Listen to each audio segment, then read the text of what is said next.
first, of course, he was a stand-up comedian, until Texas started asking for their tumbleweeds back.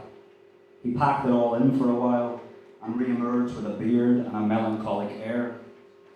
The beret was glued to his head, and therefore could not be removed, and neither could the red wine stain on his lips. He cried outside bookshops and coffee shops, big, gloopy tomato tears, size-wise, the tears of a born clown turned poet, who only ever wrote one piece entitled, "I Give Up." He set down his implement like a knight before a dragon he couldn't slay, hung his head in recognition of defeat.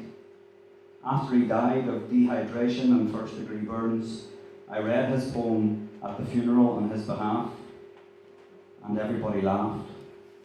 Thank you.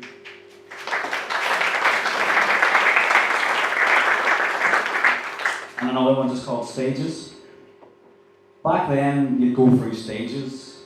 One day you'd be a nihilist, and the next a born-again Christian. You'd wake up with a nut allergy and go to bed bald. It all depended on which way the wind blew, who you knew, or whether or not it was Tuesday.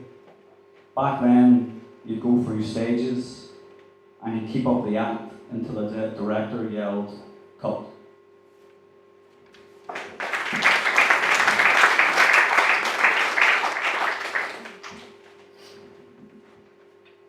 When the mystery of the miracles got too much, I would lurch into panic, crying uncontrollably, gasping for breath. Something had its hands around my neck. During one attack, you appeared, put your arms around me, focused my attention on the twittering of the birds.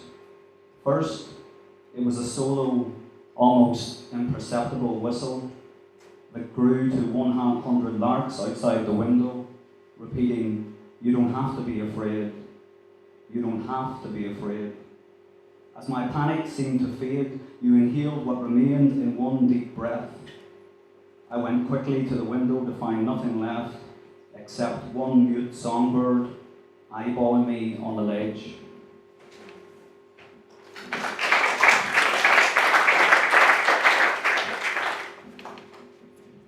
And the one from Bukowski himself, I picked this one. I think it was quite revealing in some ways that a lot of his poems obviously were of that assumed identity, the hard drinker, the womanizer. But I think we saw in the start of the film maybe what led to that kind of alienation and the feeling of being an outcast. And I think this poem kind of sums that up, maybe the idea that he might have liked to be one of those people that shunned him. It's the ice cream people. The lady has me temporarily off the bottle, and now the pecker stands up better. However, things change overnight.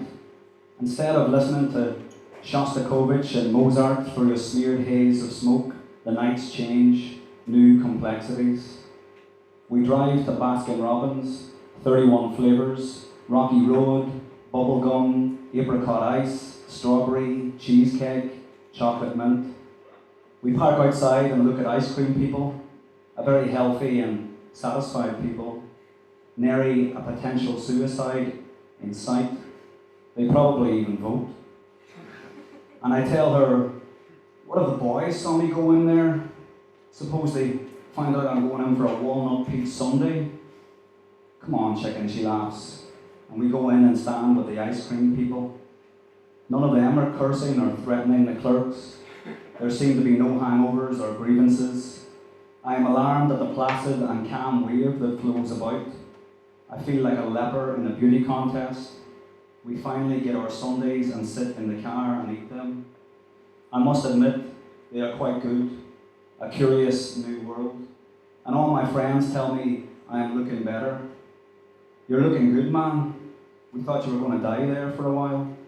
Those 4,500 dark nights, the jails, the hospitals, and later that night there is a use for the pecker, use for love, and it is glorious, long and true.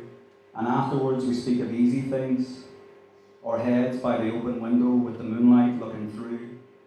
We sleep in each other's arms. The ice cream people make me feel good, inside and out. Thank you.